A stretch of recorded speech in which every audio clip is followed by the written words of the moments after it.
जातिवाचक संज्ञा।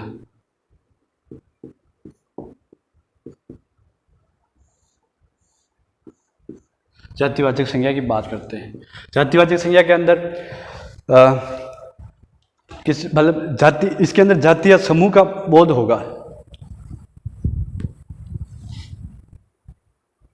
जैसे जाति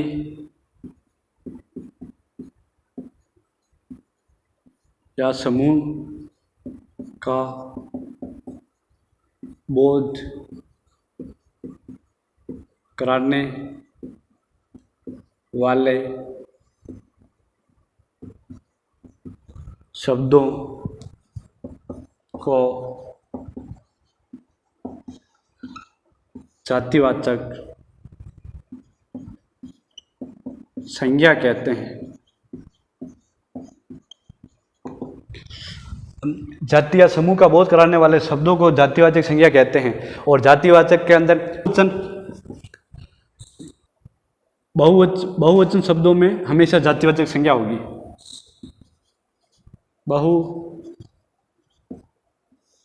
बहुवचन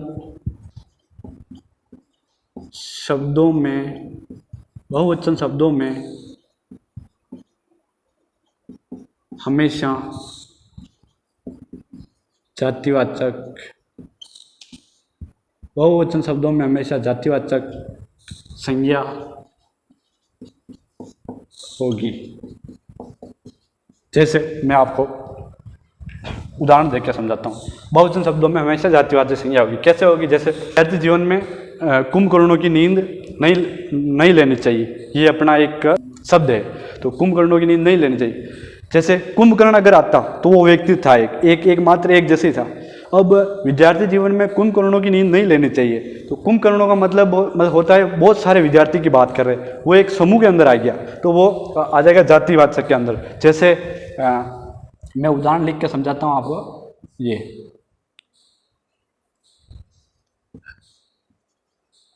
हाँ, वो मैं डायरेक्ट ही बता देता हूँ। जैसे कुंभकर्ण, एक आ गया कुंभकर्ण और एक आ गया कुंभकर्णों। जैसे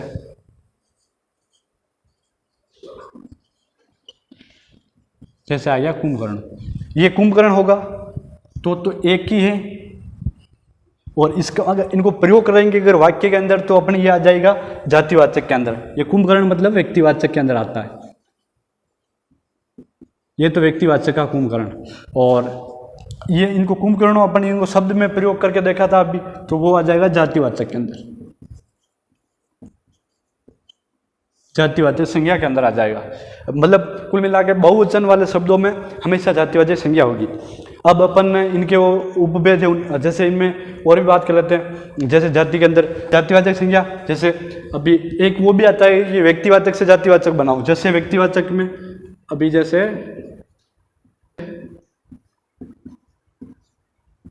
व्यक्तिवाचक और इधर लिख देता हूं जातिवाचक, एक जातिवाचक व्यक्तिवाचक। जैसे कि मान लो राम, मतलब मान लो मोहन है और एक महिला बात भी कर लेते हैं। जैसे रवीना है, रवीना, ये मोहन है, ये व्यक्तिवाचक है। ये मोहन किसी का बच्चा रहा होगा, ये बच्चे हैं, बहुत सारे बच्चे जाति के अंदर आ जाएंगे।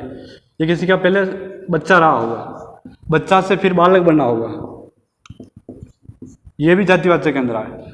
इससे फिर किसी का पति बना होगा, किसी का भाई बना होगा, किसी का पापा बना होगा, किसी का दादा बना होगा, किसी का मामा बना होगा।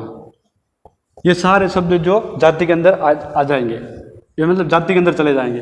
ये मोहन है तो मोहन है, इसी के हिसाब से टीना है, किसी की बच्ची रही होगी, किसी की छात्रा रही होगी, किसी की बच्ची रही होगी, किसी की छात्रा रही होगी, और किसी की पत्नी बनेगी, ये किसी की माँ बनेगी। तो ये व्यक्तिवाचक है, ये जातिवाचक के अंदर आ जाएगी। अब अपन देख लेते हैं इनके इसके अंदर दो उपभेद है, उनकी बात कर लेते हैं। जैसे दो उपभेद है इसके,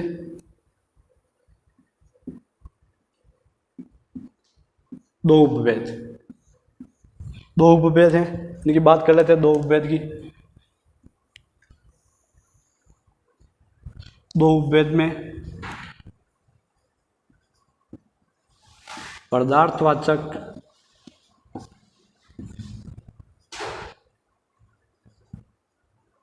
द्रव्यवाचक या इसको धातुवाचक भी कहते हैं।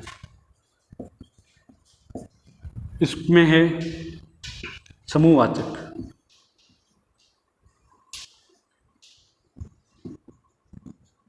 समूहवाचक।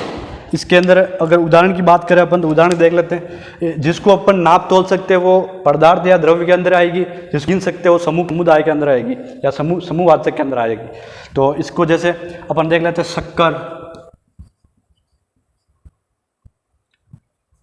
शक्कर को अपन शक्कर, घी, इनको तोल सकते हैं, अपन नाप सकते हैं। शक्कर, घी, दूध, ये सारे इसके अंदर आ जाएंगे। समूह के अंदर जैसे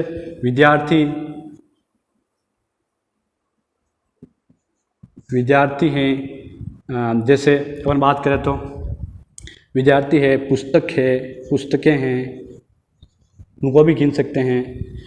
जैसे अपन बात करें तो बैग हैं, बहुत सारी चीज़ें हैं जिनको अपन गिन सकते हैं, आराम से बता सकते हैं गिन के, बहुत सारी चीज़ें। और जैसे टेबल है, बहुत सारी चीज़ों को अपन गिन के बता सकते हैं।